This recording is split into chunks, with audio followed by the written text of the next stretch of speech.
প্রিয় দর্শক, আপনারা দেখতে পাচ্ছেন এটি হচ্ছে Dhaka elevated expressway. Dhaka elevated expressway আমরা এখন টোল দিচ্ছি। টোল প্লাজা আছি।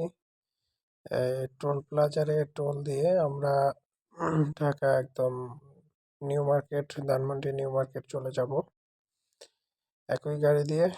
সকালবেলা ঘন ঘটা কুয়াশা, ঢাকার পরিবেশ মনোরম, খুবই সুন্দর একটি পরিবেশ। আপনারা যদি ঢাকায় শর্ট সময়ে ঘুরতে চান তাহলে এলিভেটেড এক্সপ্রেসওয়ে দিয়ে আসবেন। এই দিক দিয়ে খুবই কম সময়, যেমন নিচ দিয়ে যেতে 2 ঘন্টা সময় লাগে, এমন আছে 3 ঘন্টাও বসে থাকতাম গাড়িতে। সেখানে আপনি এলিভেটেড এক্সপ্রেসওয়ে দিয়ে মাত্র 20 মিনিটেই চলে যাবেন। 15 থেকে 20 মিনিট লাগে, একদম ফার্ম গেট চলে যাবেন।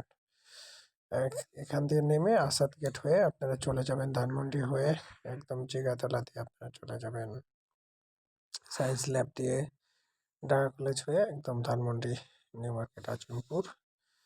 আহ, সকালে আসলে একটু জ্যাম আছে, আপনারা দেখতে পাচ্ছেন। এই জ্যামটা আসলে ঠেলে আমাদের টোল দিতে হয়। এখন আমরা টোল দিচ্ছি। টোল দেওয়া শেষ হলেই প্রিয় দর্শক আমরা চলে যাব এলিভেটেড এক্সপ্রেসওয়ে দিয়ে। এই টোলটা দিতেই একটু জ্যাম লাগে, তারপরে টোল দেওয়া হলে একদম বিমানের গতিতে, ঠিক আছে, আমরা চলে যাব একদম ফার্ম গেট নামবো।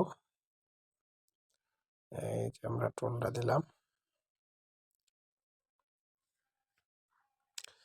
টোল দিয়ে এখন আমরা এই যে এলিভেটেড এক্সপ্রেসওয়ে দিয়ে একদম সুন্দর মতো চলে যাব। কুয়াশা, শীতের সকাল, কুয়াশায় ঢাকা, এই ঢাকা শহর সেই কুয়াশায়। এখন হচ্ছে এটা হচ্ছে খিলক্ষেত, আপনার হচ্ছে এয়ারপোর্ট। আসলে খুব ভিআইপি এরিয়া, ক্যান্টনমেন্ট এরিয়া। খুবই সুন্দর। আসলে এলিভেটেড এক্সপ্রেসওয়ে এটা খুবই উঁচু, যার জন্য এটা মিনিমাম 5 তলা।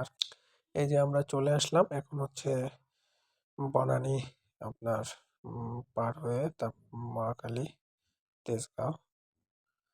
এই ঢাকার জনজীবন দেখতে পাচ্ছেন, সকালের দৃশ্য।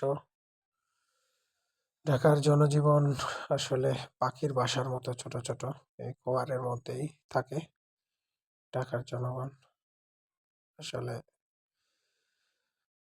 ঢাকার এই প্রাকৃতিক আবহাওয়া আসলে ওইভাবে দেখা হয় না, যদি যানজট আর জনদুর্ভোগেই চলে।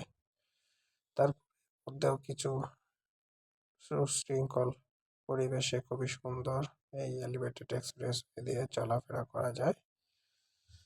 এই কিছুক্ষণের মধ্যেই আমরা নামবো, দেখতে দেখতেই চলে আসলাম আমরা। এখন হচ্ছে ফার্ম গেট। এই যে এলিভেটেড এক্সপ্রেসওয়ে দিয়ে নেমে এটা হচ্ছে আপনার মেট্রো রেল স্টেশন, আপনারা দেখতে পাচ্ছেন এটি মেট্রো রেল স্টেশন, এদিক দিয়ে আসা যায়।